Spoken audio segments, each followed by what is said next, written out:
He handed me the phone because he thought I would laugh. We were in the kitchen on a Tuesday evening. He was making dinner. I was sitting at the counter going through the week's schedule.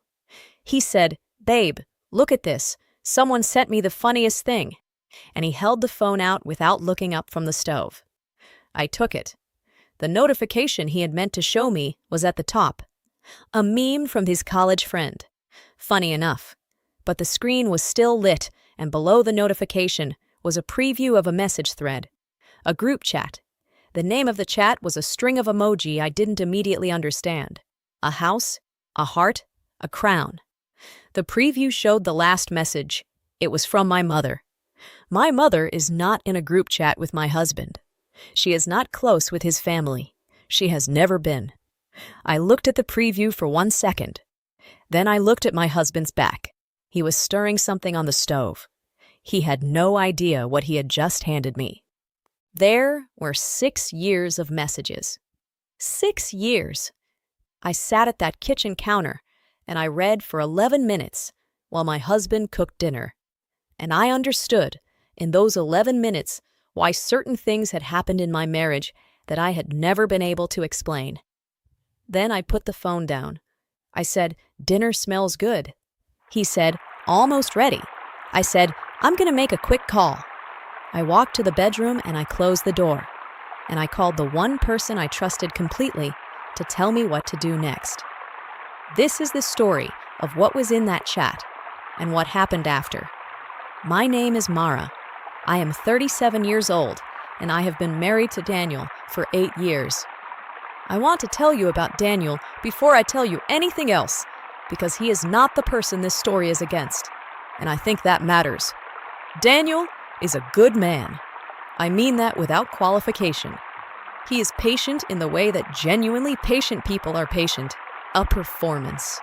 Not because conflict makes them uncomfortable, but because he actually, fundamentally, believes that most situations deserve more time and care than people typically give them. He is the kind of person who goes back to a restaurant to return incorrect change, who remembers what people tell him they are worried about and asks about it 3 weeks later, who has never, in 8 years, raised his voice at me. I was not expecting to love someone like Daniel.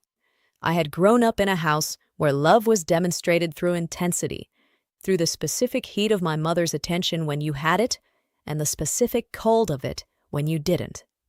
My mother, Renee, was a woman who expressed care through control, though I did not have those words for it until much later. She had opinions about everything I did. My career, I work in urban planning, which she found vague and insufficiently prestigious. My apartment before I married, she had visited twice, and both times found things to rearrange without asking. My friends, my clothes, my habits.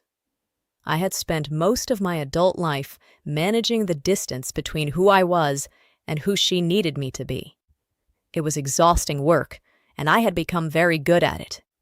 When I met Daniel and understood that he simply accepted who I was, not as a project, not as something to improve, just as the actual person in front of him, I fell in love with the relief of it before I fully fell in love with him. We dated for 2 years. We married when I was 29. His family was warmer on the surface than mine. His mother, Patricia, and his sister, Grace, were social, demonstrative, the kind of women who hugged you in greeting and asked follow-up questions. I appreciated this. I found it slightly exhausting in the way that the performances of warmth are sometimes exhausting when you cannot fully locate what is underneath them. But I attributed this to my own background. I assumed I was simply unused to easy warmth. I told myself to stop looking for the catch.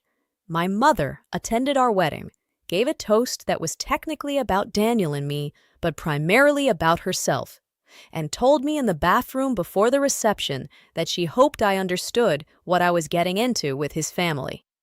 I asked what she meant. She said, "They seem like a lot." I filed it. I should have asked a follow-up question. I want to describe the 6 years before the phone, because the 6 years explain why 11 minutes of reading could reorganize my understanding of my own life. In the first year of our marriage, Daniel's mother, Patricia, began making comments about our apartment. Small ones, delivered warmly. The kitchen is so cozy, by which she meant small. The neighborhood has such character, by which she meant she would have chosen differently. You've done so much with the space, by which she meant she couldn't have. I noted these comments. I did not attach weight to them, because I had grown up with Renee, and I understood that some women communicated disappointment through qualified praise, and it was not worth interpreting every sentence. In the second year, Patricia began asking about children with a frequency and specificity that I found intrusive, but attributed to generational difference. She sent articles about fertility. She mentioned her friend's daughter who had waited and then had difficulty. She said these things to me directly, not to Daniel, which I found interesting. When I mentioned to Daniel that I found his mother's approach to the children conversation uncomfortable, he was apologetic. He spoke to her. The directness of the conversation lessened. But something else shifted. Patricia became slightly cooler to me after that. Still warm on the surface, differently underneath. In the third year, I discovered that Grace, Daniel's sister, had told mutual friends, people who were technically mine but had been absorbed into the broader social group, that I was difficult. In a dramatic way, just casually, as a descriptor. Mara's a bit difficult. One of our friends told me this without intending harm, just mentioned it in conversation. I was hurt. I mentioned it to Daniel. He was confused. He did not recognize his sister's description of me. He spoke to Grace. Grace denied it. The mutual friend walked back what she'd said. The incident was smoothed over, and I was left with the residue of having raised something that became unsayable. In the fourth year, my mother started having dinner with Patricia. This is the thing I should have questioned. My mother and Daniel's mother had met at our wedding. They were not unfriendly at the reception. They were not friends. They did not have obvious common ground. My mother lived across town. Patricia lived in the suburbs. They had no shared social world that I knew of. And then one spring evening, Daniel mentioned casually that his mother had said she ran into my mother at a mutual acquaintance's thing. They had had coffee. I said, "Really?" He said, "Yeah. Apparently they really hit it off." I said, That was all I said. I should have asked more questions. Over the 5th year, and into the 6th, I became aware of a pattern I could not name. Small things. My ideas, in conversations with Daniel, were sometimes pre-rebutted. He would gently raise a concern about something I hadn't yet proposed, and when I looked at the concern, I could hear, faintly, someone else's voice underneath it. His mother's, or sometimes, more dissonantly, my own mother's. There were things I wanted for our life, a house in a particular neighborhood, a trip we had been planning for 3 years, a conversation about having children on our own timeline, that seemed to consistently encounter soft resistance I could not locate the source of. I am a planner by profession and by disposition. When I cannot find the source of resistance, I find it deeply uncomfortable. Feeling uncomfortable without being able to say why. Until the Tuesday evening in the kitchen. Until the phone. I want to be precise about what I read because precision is what this story requires. The group chat had 4 members. My mother, Renee, Daniel's mother, Patricia, Daniel's sister, Grace, and a woman I recognized as Patricia's closest friend, a woman named Dorothy, who had been at our wedding and sent us a crystal bowl. The chat had been created 4 months after our wedding, 6 years ago. The first messages were about Patricia's concerns that Daniel had married too quickly, that I was not what she had envisioned for him. She did not say this cruelly. She said it in the language of concern. She seems lovely, but I'm not sure she wants what Daniel wants. She seems focused on her career in a way that might create conflict later. I'm not sure she's ready for the kind of family life we'd hope for. These messages I could understand in a painful way. A mother worried about her son. Unfair, reductive, but not incomprehensible. What I was not prepared for was my mother's response. My mother responded, "I know what you mean. She's always been single-minded. I've worried about the same things. Between us, I think she needed someone who would challenge her more. Daniel is very accommodating, and I'm not sure that's what she needs long-term." I read that twice. My mother, telling Daniel's mother that my husband was not right for me, in a private chat, before the end of our first year of marriage. I scrolled down. Over 6 years, the chat had developed specific functions. Patricia used it to coordinate what she called perspective management, a phrase she apparently used without irony. Before family gatherings, she would outline what topics to raise with Daniel. Gently, she always said, just plant the seed. Seeds about the neighborhood we lived in and whether it was right for raising children. Seeds about my work schedule and whether I was present enough in the marriage. Seeds about my mother's observation, offered repeatedly in varying forms, that I was not as ready for commitment as I appeared. My own mother, offering her perspective on my readiness for my own marriage, to my husband's family, in a chat I was not in. Grace used the chat to share things I had said in her presence, social observations, small complaints, the ordinary venting of a person who trusted she was in a safe conversation, reframed as evidence of my character. She said she doesn't really want to be close to Daniel's family. She said she finds big gatherings overwhelming. She said she wishes they lived further from Patricia. I had said versions of these things, in private, to Grace, who had relayed them to a group chat that included my mother. And my mother's responses every time were validation. Yes, that sounds like her. She's always needed a lot of space. Daniel understands that about her. 11 minutes. When I put the phone down, Daniel was putting dinner on the table. He looked at me. He said, "You okay? You look pale." I said, "I'm fine. Just a headache coming." I sat down. I ate dinner. I said nothing. The person I called from the bedroom was my friend Josephine, who I have known since college, and who is the least dramatic person I am close to, which is exactly why I called her. I spoke for 4 minutes without stopping. When I finished, she was quiet for a moment. Then she said, "Where's Daniel now?" I said, "At the table. He thinks I have a headache." She said, "Does he know what's in the chat?" I said no. The phone landed on my lap because he was trying to show me something else. He has no idea I saw it. She said, "Okay. 3 questions. 1, do you believe Daniel is part of this? 2, do you want to save the marriage? 3, do you need a lawyer tonight, or can this wait?" I loved Josephine for those 3 questions. I said, no. Yes, it can wait. She said, "Then here's what you do tonight." Nothing. You go back out there. You eat dinner. You act normal. You do not confront anyone tonight because you are in shock, and decisions made in shock cost you later. Tomorrow morning you call me and we make a plan. I said, "What if I can't act normal?" She said, "Mara, you have been managing your mother your entire life. You can manage 1 dinner." She was right. I went back to the table. Daniel asked if I wanted ibuprofen. I said I'd taken some. We talked about his week. We watched a show. We went to bed.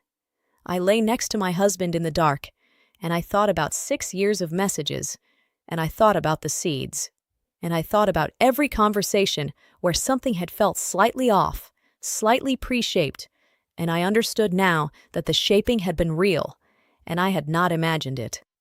I had not imagined any of it. I just hadn't known where to look. I did not do anything for 4 days. I want to explain this because people often expect the story to accelerate immediately after the revelation. And the truth is that the 4 days of doing nothing were the most important part of what happened next. I went to work. I came home. I was present with Daniel in the ordinary way of a person who is going through something internally and has not yet decided what to do with it. I was not performing happiness. I was in genuine suspension, in the specific state of having information that has not yet resolved into decision. I read the chat 2 more times, both times alone in my office during lunch. I made notes, not because I needed them, but because writing things down is how I process. I am a planner. I make notes. What the notes helped me see was the structure. The chat was not chaotic. It was organized the way that sustained projects are organized, with regular check-ins, shared objectives, coordinated actions. Patricia led the strategy, the field work. She was the one physically near me, relaying what I said, what I wore, what I wanted, how I spent my time. Dorothy provided occasional external validation, the outside perspective that made the group's conclusions feel verified. And my mother provided the source material. She was the one who knew me. She was the one who could provide context for my behavior, history for my patterns, credibility for the concerns being raised. Without her, the chat was Daniel's family having opinions.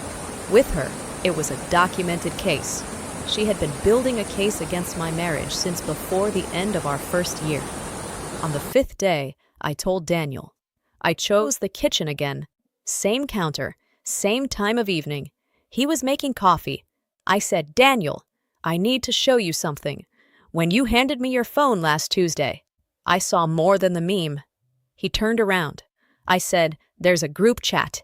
I need you to look at it, and then I need you to tell me how long you've known about it." His face went through several things. Confusion, then a kind of alertness, then something I can only describe as dread. Not the dread of someone about to be caught, but the dread of someone who understands that they are about to receive news that will rearrange things. He took the phone. He read for longer than 11 minutes. He read for almost half an hour.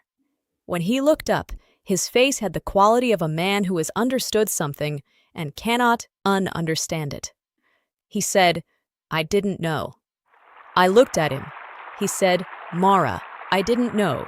I swear to you, I didn't know this existed." I believed him, not blindly.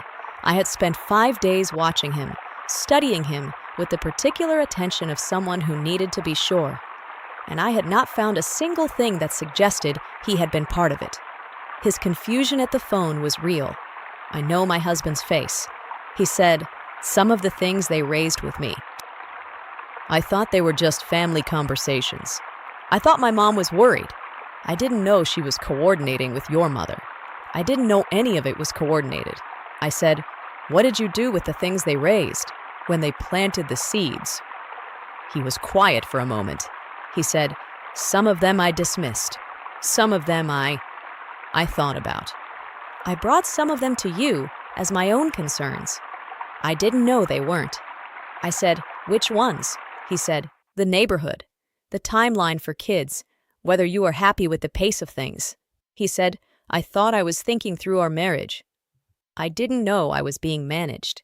That sentence, "I didn't know I was being managed," was the most important thing he said in that conversation, because it was the same thing I had been doing for 6 years, being managed by my own mother. Neither of us had known. I called my mother on a Sunday. I had waited 2 weeks, 2 weeks of conversations, with Daniel, with Josephine, and with a therapist I started seeing in the first week. Not because I was in crisis, but because I wanted a structured place to understand what I was feeling before I acted on it. The therapist helped me see something I had not seen on my own.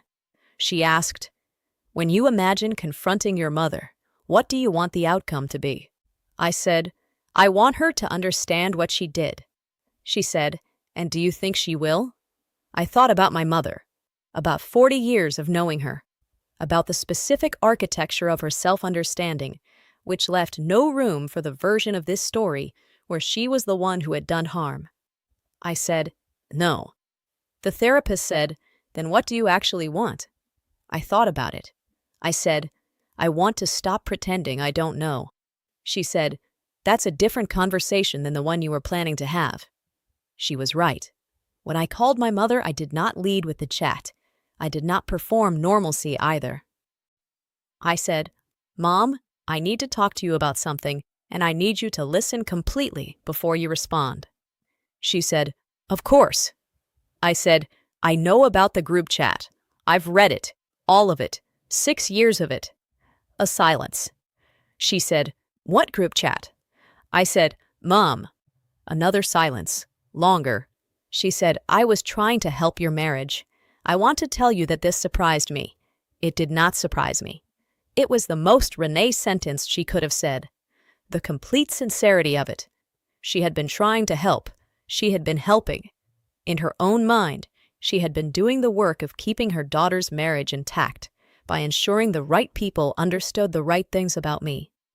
I said, "You were providing information about me to my husband's family without my knowledge. For 6 years, you told them things I told you in private.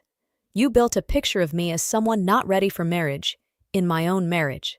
She said, "I was giving them context. They didn't understand you. I was helping them understand you." I said, "They were using what you told them to raise concerns with Daniel. Concerns he brought into our marriage as his own." She said, "I didn't know they were doing that." I said, "Mom." She said, "Mara, I was protecting you." I said, "From what?" She said, "From making a mistake." I said, "What mistake?" She said, "Marrying into a family that wasn't right for you. I was trying to make sure they knew you well enough to—" She stopped. I waited. She said, "I didn't want you to get hurt." I said, "I know." And then I said the thing I had prepared with my therapist, not as a weapon, as a boundary. I said, "Mom, I believe you thought you were helping. I also know that what you did caused real damage to my marriage, to my relationship with Daniel's family, and to my relationship with you. I am not calling to fight. I am calling to tell you that things are going to be different going forward. I will not be sharing personal information about my marriage with you. If I discover that you have resumed contact with Patricia or Grace about Daniel or me, I will reduce contact significantly. This is not a punishment. It's what I need in order to have a relationship with you that doesn't cost me more than I can afford." She started to speak. I said, "I'm not done. I love you. I have always loved you. And I need you to understand that loving someone does not give you access to the interior of their life. You don't get to be inside my marriage because you love me. You get to be my mother. That's enough. It has to be." She was quiet for a long time. Then she said quietly, "I didn't realize." I said, "I know." I believed her. Not completely. Daniel handled his mother and sister. I want to say that clearly because I think it matters. He did not ask me to be in the room. He did not make me the subject of his family's processing. He told me, "This is my family. They did this. I will talk to them. You don't have to manage this part." I had never had someone manage a part. I did not know how to receive it at first. I kept offering to help. He kept declining. He said, "I know you're a planner. I know you want to be in the room for this. Let me do this one." I let him. He told me afterward what had happened with Patricia. She had cried. She had said she had been trying to protect him. He told her what I had told my mother, that love does not grant access, that her method of protection had done real damage, that he expected it to stop completely and permanently.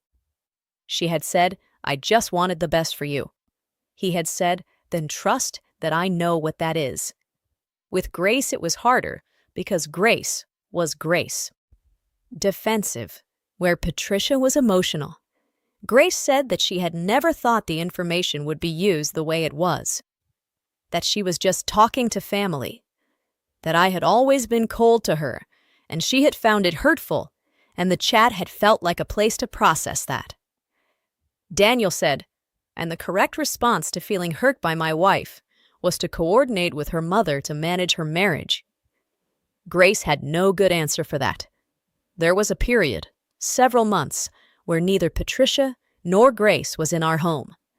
Daniel organized this without being asked. He simply stopped accepting invitations on our behalf and stopped extending them. When I asked him about it, he said, "They need to understand that what they did has weight." I don't want to have dinners where we're pretending everything is normal 3 weeks later. I looked at him. I said, "You didn't have to do that." He said, "Yes, I did. You're my wife. This is our marriage." They treated it like a project they were managing from the outside. I'm making clear it isn't. That was the moment, if there was a single moment, where I understood what 8 years of marriage had actually built between us. Not what they had tried to manage, what we had actually built, which was strong enough that when the thing trying to undermine it was finally visible, he turned toward me rather than toward them. I want to tell you what changed and what didn't, because I think the honest answer is more useful than the clean answer. What changed? I stopped sharing the interior of my marriage with my mother. Not bitterly, not as punishment, just structurally. I made a boundary, and I kept it. She tested it twice in the first year. Small questions that were reaching for more than their surface, and I declined to answer both times calmly and without drama. The third time she reached, she did not reach for more than I was offering. She learned. Not everything, but this. What changed? Daniel and I began having the conversations we had been having in a pre-shaped version. The neighborhood, the children, our timeline. We had them without the layer of other people's opinions underneath them, and they went differently. They went like two people who knew each other and were deciding something together. We made different decisions than the ones that had been slowly being suggested to us. We moved, not because anyone told us to, because when we finally had the conversation for ourselves, we both wanted to. We have a daughter now. She is 2. She was born 18 months after the kitchen and the phone. What didn't change? My mother and I do not have the relationship I spent 37 years believing we could have. I understand now that the relationship she offered was always conditional on access, on being inside my life, in a way that I now understand was about her need to shape it. I love her. I called her. She comes for holidays, but I do not tell her things that matter in the way that I once did. That part did not repair. What didn't change? My wariness. I notice now when people are gathering information rather than having conversations. I notice the chat-friendly observation, the anecdote that's being collected rather than shared. I don't think this awareness will ever fully leave me. I am not sure it should. I think about the phone sometimes, the specific randomness of it. If Daniel had looked up from the stove in time to see what I was looking at, I might have closed the chat. If the notification had been positioned differently on the screen, I might not have seen the preview. If the meme had been in a different thread, I might have handed the phone back immediately and never known. 6 years of messages, and I found them because my husband wanted to show me something funny on a Tuesday evening. My therapist said something I have thought about many times since. She said, "It sounds like you feel lucky, that you found it." I said, "Yes." She said, "I'd ask you to think about whether luck is the right frame. You found it because you were paying attention. Because when something unusual appeared, you looked at it rather than away from it. A lot of people in that moment hand the phone back. I thought about that. I said, I almost did. She said, but you didn't. I don't know if that is a meaningful distinction. I don't know if the 11 minutes were the turning point, or whether Daniel and I would have found our way to the real conversations, eventually, regardless. What I know is that the 11 minutes happened, that they cost me something and gave me something in equal and different measures. What they gave me, the ability to stop explaining a feeling I had and could not source. The end of managing something without knowing what I was managing. What they cost me, the version of my mother I had maintained. The version where her intentions covered the impact. I no longer have access to that version, and I do not think I would choose it back if I could. Daniel and I celebrated our 8th anniversary last month. I want to tell you that simply, not dramatically. 8 years, and the last 2 have been different from the first 6, in a specific way that I now have language for. The first 6, we were building something that was also being quietly shaped by people who believed they were helping. The last 2, we have been building something that is only ours. It feels different, not more romantic. Marriage is not primarily a romantic structure. It is a practical and intimate one, but more solid, more legible. When Daniel raises a concern, I can hear whether it is his. When I have a feeling about our life, I can say so without wondering whether it has already been pre-processed by someone else. My daughter is named Clara. She has Daniel's eyes and my mother's stubborn chin, which I find darkly funny.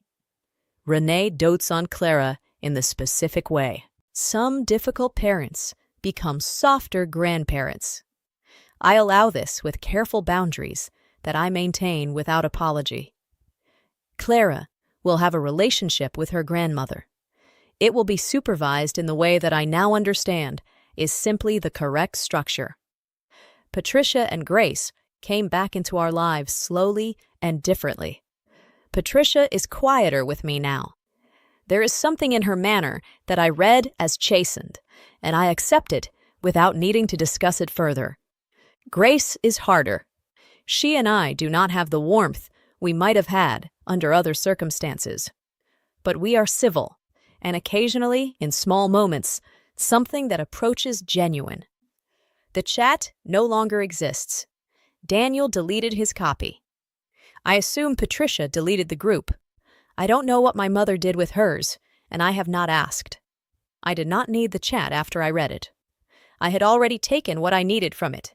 Not revenge, not evidence. Understanding. 11 minutes of understanding that reorganized. 6 years of confusion. And a husband who, when I handed him the phone, read it for 30 minutes and said, "I didn't know I was being managed." And then, "What do you need from me?" That question. What do you need from me? Not what should we do? Not how do we fix this? What do you need from me? I said, "I need you to be on my side."